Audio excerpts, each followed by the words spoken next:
Hey guys, it's Kay, and today we're going to be talking about the disappearance of Theresa and Bier. So, if you're new here, hi, hello, welcome. This is going to be a little bit different of a video, so what we're going to be doing today, instead of going into a series on a serial killer, is we're going to be covering a more short story type disappearance case. So, if that is of interest to you, we post 1 or 2 times a week. And I'd love for you to join us. So go ahead and subscribe down below and hit the bell button so that you don't miss any future uploads.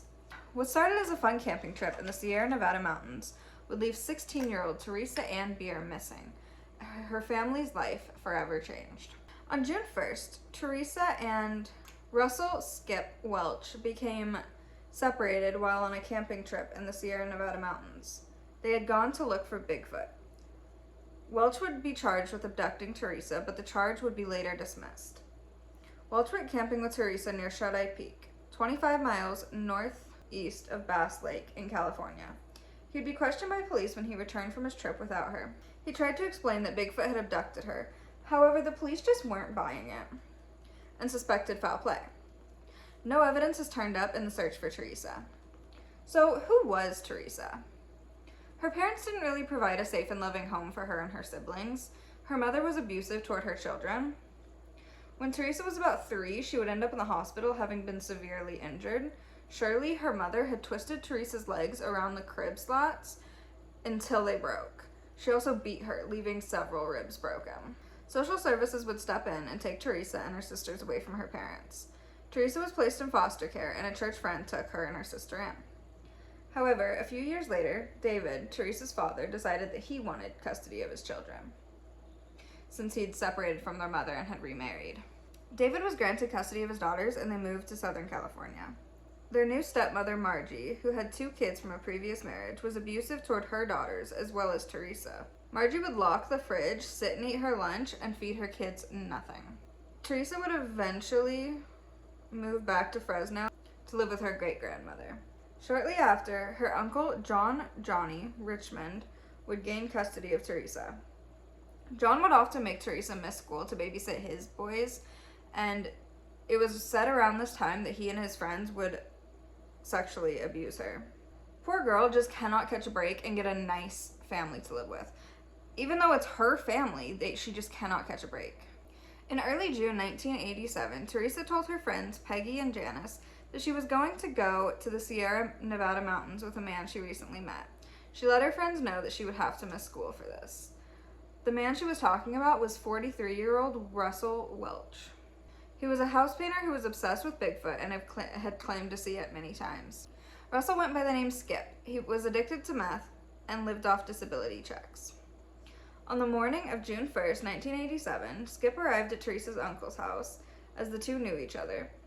He noticed Theresa getting ready for school and offered to drive her. However, this was only a play for her uncle because those two had already planned to spend the day in the mountains together.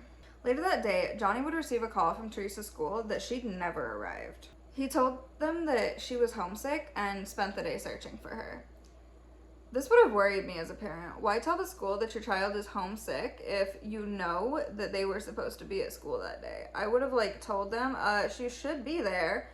What do you mean she's not there? You know what I mean? And immediately went to look for Skip, or called him and asked him why my daughter never made it to school. Anyway, he spoke to a bunch of people who didn't know where she was. However, they would warn him that Skip was not a trustworthy man. That evening, around 9:30, Johnny reported Theresa missing to the Fresno police. The Fresno police would speak with Skip's friends and family, but they were also unable to locate the pair. On June 5th, 1987, a police officer spotted Skip's car by a trailer park near North Fork, a town in the foothills of the mountain. It was later stated he had come down the mountain to visit a friend, Dorothy Davis. He was distraught and told her that a young girl had been taken by a satanic group and was being kept up in the mountain. However, Dorothy said that he was high at the time, so she thought that he was just delusional. A few days after Theresa's reported missing, Johnny received a threatening phone call from a young woman.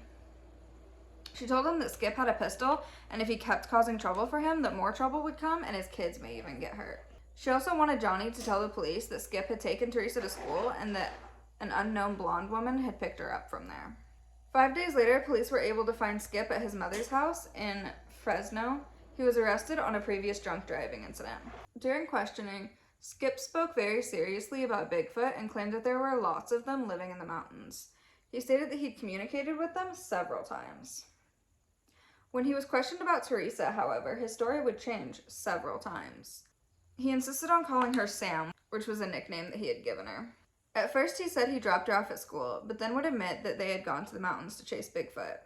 He claimed Sam ran off into the woods with another woman and claimed that she left with other campers. However, in another version of his story, he claimed Sam had gotten overexcited about seeing Bigfoot that day and ran off to find them again, and he couldn't find her.